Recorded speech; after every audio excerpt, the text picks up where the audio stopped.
Awesome with your daily Google News, and this is an exciting one. Google just rolled out something that I love called conversion goals. New ways to manage and optimize conversions. So what they have done is rolled out something called conversion goals, which allows you to optimize towards objectives at an account or campaign level, but they're bundling these objectives. I'll show you what I mean in just a second. As you create new campaigns, you'll be able to tell Google Ads which specific business goals your campaign should optimize for. We've been able to do this in the past, kind of, but they just made it far more strategic and honestly easier to look at. The other thing, too, that just deserves its own video is this new tag assistant. So I'm going to touch on that in a separate video, but let's talk about conversion goals. So, and I'm going to show you in the dashboard the way that conversion goals work. But we're grouping actions, and it's a little frustrating on some levels the way they've decided to default to do this, but that's okay. But they're grouping actions categorically, but then they're also giving the option to change what those actions mean to Google. There's 3 category types. Standard goals, which are basically just everything grouped by type, and I'll show you, we'll actually build one together so you can see what it is we're talking about. And then account default goals. Now, this is what pisses me off, is when I go into my dashboard, Google defaulted half of my conversion goals to account default goals, which is not what I want. It's not that big a deal because most of the conversion actions that I don't want included aren't even available on the sites that I'm currently running campaigns to. But it does bug me that this would be something that they would do automatically instead of letting us do, but that's par for the course with Google. This is interesting. To get the most out of automation and cross-campaign learning within the account, it's recommended that you optimize all your campaigns to meet the same set of goals. No, it's not. No, it's not. For any reason. This is if you're very static in terms of what you've offered in the past, what your offering is, what your campaigns look like. If you have diversified goals, and you should, then don't do this. Your goals should be campaign dependent. It depends on what it is that you're offering. Excuse me, of course.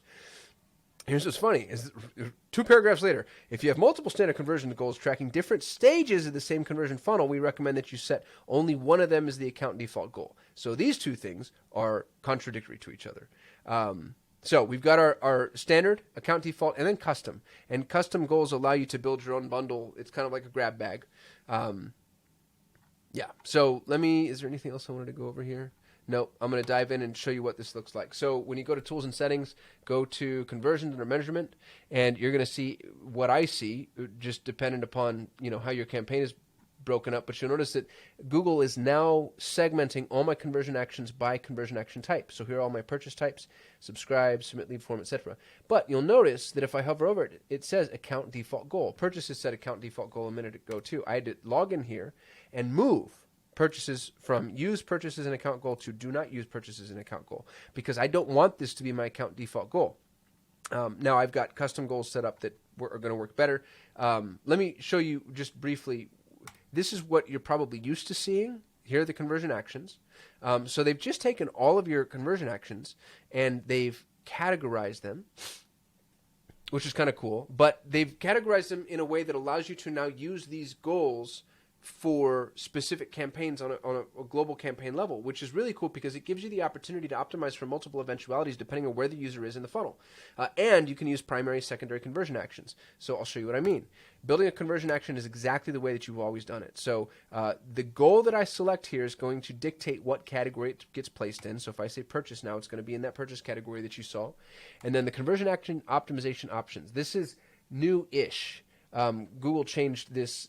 We now can decide whether or not this is a primary action or if it's a secondary action. Is this used for optimization and bidding, and is it not?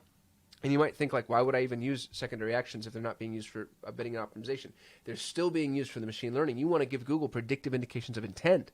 So these are really important. As a matter of fact, for low spend accounts, I think these might be equally as important in many cases. If you have a transitional call to action, some clients don't, most of our clients don't, sadly, but if you have a transitional call to action, absolutely track it as a secondary action because it tells Google, hey, this is the type of person that might buy someday. So if you have other people that look like them, maybe they're closer to the bottom of the funnel. Everything else is the same, literally the same. I would change these settings just so you know. Oh, here we go. How many times have I done this now? Bam! So now go install your code. Okay, I did it. It's not going to be verified, obviously. This might go and go and go. It did it to me earlier, so I'll just go back to my conversions. And now you'll notice my conversion purchase test 3 is inside my purchases conversion goal. which would be great, especially if I wanted to bundle, let's say you're e-com or you're selling something really specific, or I was building, another conversion action for the same product set or service set or whatever. The fact that it categorizes them into goals, and then now that conversion action is included in any campaign that I have that goal assigned to is great. That's really super cool. I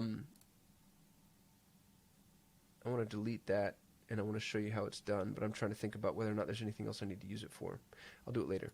The other thing I want to show you is, so we've got our standard account default, and then down here we have our custom goals. And if you want another custom goal, you can say add custom goal, and test custom goal, and then I can choose whatever I want to add as my custom goal, and then it'll add these. Bam, I've got it, and then now I can open it up and make any add edits, deletes that I want. Again, this is, if you know why you would use this, then I don't need to explain it to you, and if you don't, then it's probably not relevant or pertinent.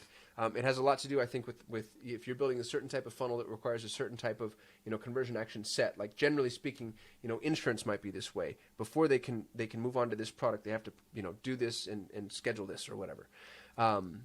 But really cool, great step in a positive direction.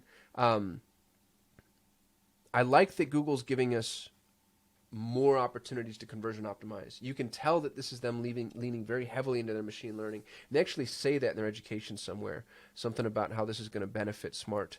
Yeah, here we go. Better performance by providing tools like Smart Bidding with higher quality signals. So that's what they're looking for. They're looking for signals, optimization signals, and this will give it to them. So please go play with this, test it. Tell me what you think. Let me know if you have any questions or if you figure out anything that I haven't figured out. Thanks for watching. Thank you so much for watching. If you enjoyed the video, please give us a thumbs up. That lets YouTube know we actually know what we're doing. We shoot a video every single day, so if you want to be notified, hit that subscribe button. And if you have any input, don't hesitate to hit us up in the comments. We'd love to hear from you. We get very little human interaction. Thanks for supporting our channel, and hopefully I'll see you tomorrow.